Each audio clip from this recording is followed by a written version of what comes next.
The events taking place in Yekaterinburg and other cities of Russia clearly show that this country is heading towards open chauvinism and blatant discrimination based on national identity. Today, Press Television reports that political analyst Ramiz Yunus wrote about this on his Facebook account. According to him, the pressure on migrants and non-Russian peoples is not spontaneous, but rather a process directed from above. People are being blackmailed and accused of crimes they did not commit. Their relatives are being threatened. They are being forced to go to war against Ukraine. The promised compensations are not being paid. Then again, it's the front line, and again, blackmail.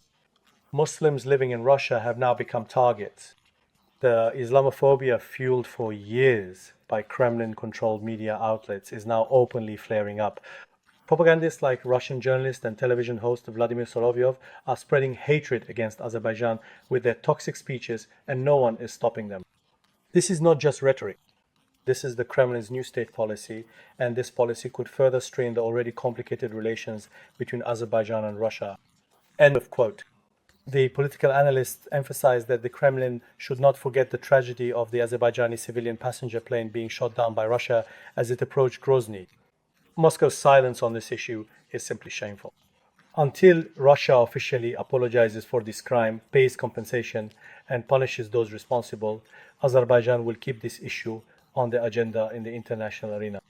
He believes that the recent cyber attack and the refusal to allow Azerbaijani MP Azerbaramov to enter the country are links in the same chain, and that Russia can no longer hide its true face. Quote, as Russia faces failures on the Ukrainian front, Moscow is looking for new enemies among its neighbors. That is why it wants to turn the South Caucasus into a battlefield once again. Through pro-Russian influence agents, it is exerting pressure to reignite revanchism in Armenia. The quote about the Russian soldier's boot, voiced by the Russian president during his speech at the St. Petersburg International Economic Forum, once again showcased the Kremlin's imperialist ambitions to the entire world.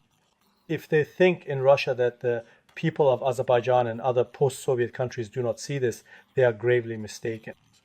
End of quote. The analyst pointed out that times have changed. Azerbaijan and its society have learned lessons from recent history and will never again allow a return to the past. The strong consolidation of Azerbaijani society today is the clearest proof of this. As for Russia and its leadership, the political analyst believes that they must understand that the time for showing their temper and displaying their helplessness has passed. A return to the era of the former empire is impossible. The chauvinism and discriminatory policies against non-Russian nationalities that the Kremlin is fostering today may lead to unpredictable consequences even for Russia itself. Stat, unless the Kremlin comes to terms with this reality, it is not worth expecting any positive progress in its relations with either Azerbaijan or other countries in the post-Soviet space. All the peoples of the former USSR have their own historical memory, and the Kremlin, along with today's so-called gatherer of Russian lands, will have to reckon with this memory. As the French philosopher Jean-Jacques Rousseau said, all resentments are born out of weakness. End of quote. It should be noted that on the morning of the 27th of June, Russia's Federal Security Service raided homes inhabited by Azerbaijanis in the city of Yekaterinburg. During the raid, 2 Azerbaijanis were killed and several people were detained.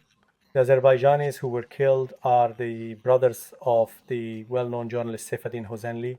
On the 28th of June, the Ministry of Foreign Affairs of Azerbaijan also issued a statement regarding the attacks by Russia's Federal Security Service on Azerbaijanis in the city of Yekaterinburg. In addition, the Russian Chargé d'Affaires was summoned to the Azerbaijani Foreign Ministry over the incident in Yekaterinburg, and a strong protest was expressed. Contribution Samad, Namik Abbasov, Today Press Television.